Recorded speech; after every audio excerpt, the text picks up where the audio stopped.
On the subject of anti-Semitic elements of the pro-Palestine movement, which do exist, right?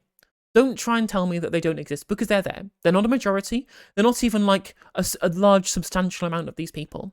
But they definitely do exist, right?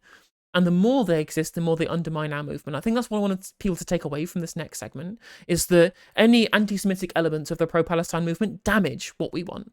They damage, not just in general, right? They're not just damaging, because anti-Semitism in and of itself is damaging to the discourse, to humanity, to the decency of a good society. Like, anti-Semitism should always be stamped out, and that should always be the fundamental crux of the point I'm making here. But on top of that, right, on top of the innate fact anti-Semitism is an absolute scourge that should be wiped from the face of the earth, right? On top of that, it also undermines our cause. It undermines our cause every single time there is someone doing anti-Semitism in the name of being pro-Palestinian, right? That's something that can, not only is just bad in and of itself because it's anti-Semitic, in material terms, it can get used by anybody, right? Anybody who wants to undermine the pro-Palestinian cause as a stick to beat us with, right? It does fuel the denial of Palestinian rights, exactly. And we have to call it out. We have to call it out every single time it happens. Do not let people get away with it ever. Now, the reason why I'm doing this segment is in response to something that happened, I believe it was last night, in Dagestan. Now, I'm going to play you a clip of what happened here, and just a prelude. This is an airport where a flight had just landed from Tel Aviv, where people in Dagestan were storming and sieging the airport, trying to make sure they didn't exit and saying no refugee Jews living with us, right? Just blatant, unequivocal anti-Semitism. Let's have a look. The social media mob went all real world in Dagestan yesterday evening.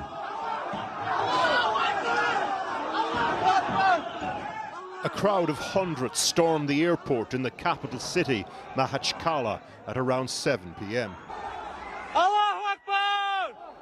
A plane was arriving from Tel Aviv. Unsubstantiated rumours, amplified on Telegram channels, said that there were Jewish refugees on board fleeing the war in the Middle East. The mob was headed for that plane, now sitting on the runway. The Russian Republic...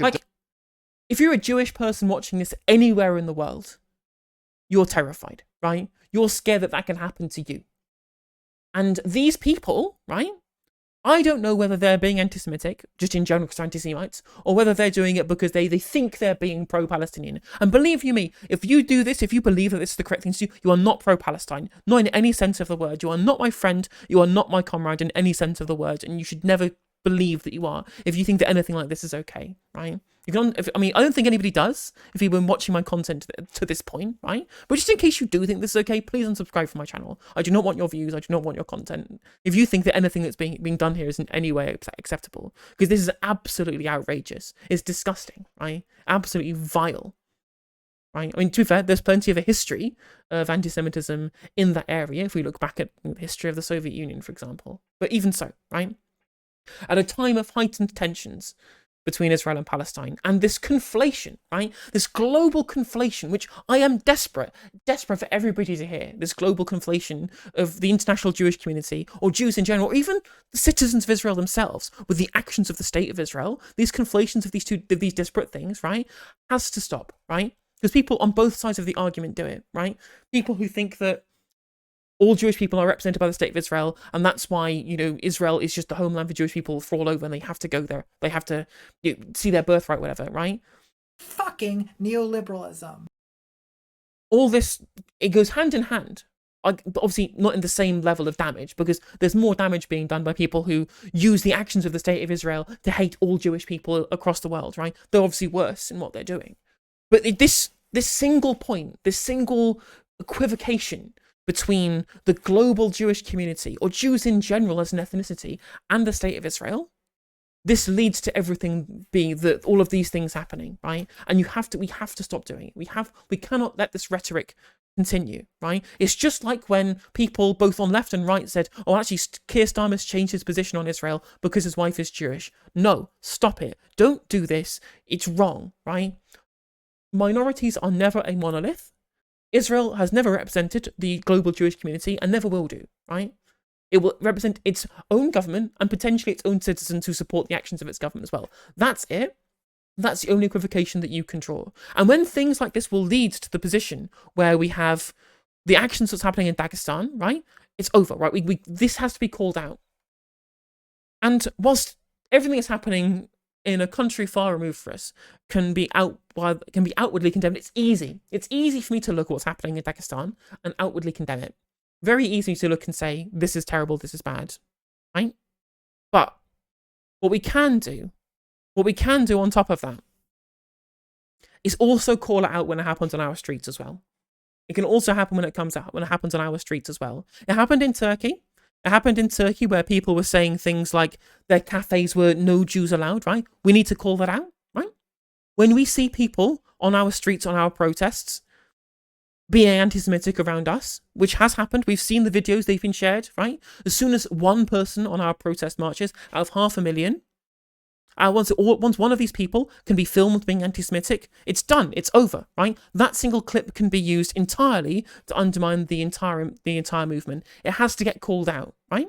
As soon as you see some people doing that on any march that you're on, you do it. You immediately go over to them and you get these people shouted down. Because first of all, think about the morality of this, right? In the same way that you'd call out anybody being racist against any other group of people, you should do the same when they're being racist against Jewish people. You must do the same. It is our duty as progressives to call out any kind of racism, no matter what it is, whenever we see it. On top of that, right? If you get filmed confronting these people, just like remember the woman who confronted the BLM rioters, when the BLM rioters were being called out by the peaceful BLM marchers, right?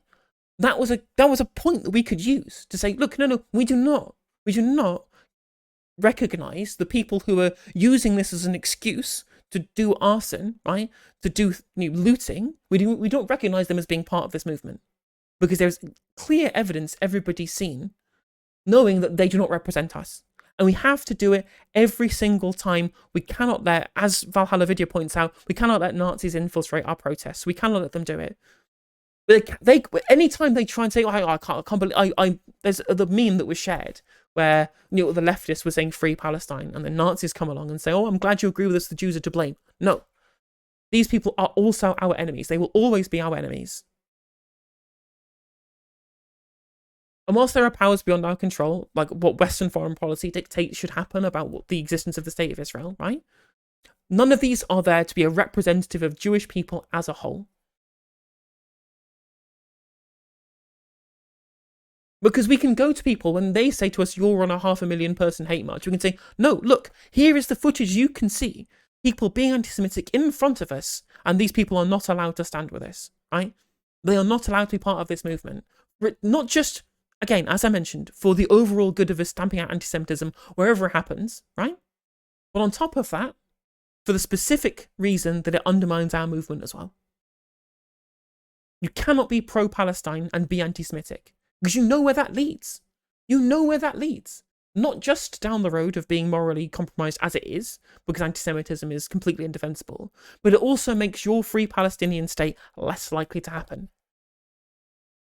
Because they do it on the other side as well, right? You've seen the Islamophobia that's been coming from people who see themselves as being pro-Israel, the kind of dehumanizing language that they talk about Palestinians, they talk about Arabs, right? We've seen the way in which they talk about the human animals, that we've seen the language from Netanyahu and the people from Likud and his allies in his coalition government.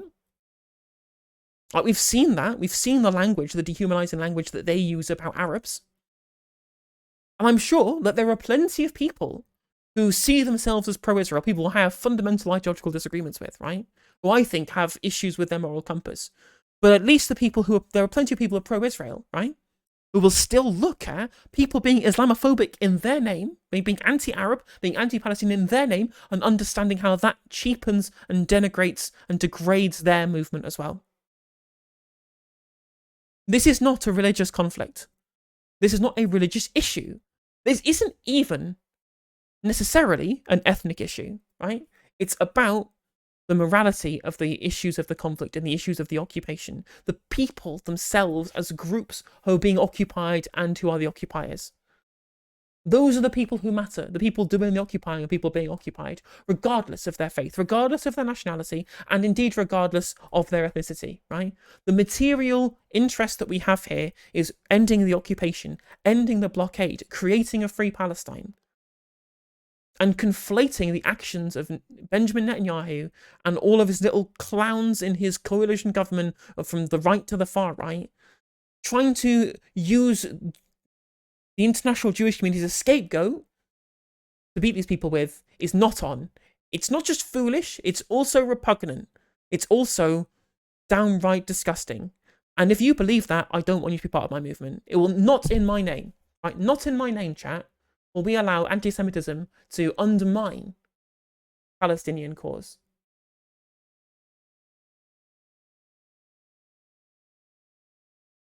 Because I believe that there is a future that we can get to where we can have peace in the area, where the people of Palestine can be liberated, right? And that will not be achieved whilst there are anti-Semites in our ranks. It will never be achieved whilst anti-Semites are allowed to be amongst us and to mingle amongst our movement and to denigrate our movement by not being called out, by us being permissive of anti-Semites being a part of that movement. Again, not just because it undermines the movement, but because it is bad in and of itself.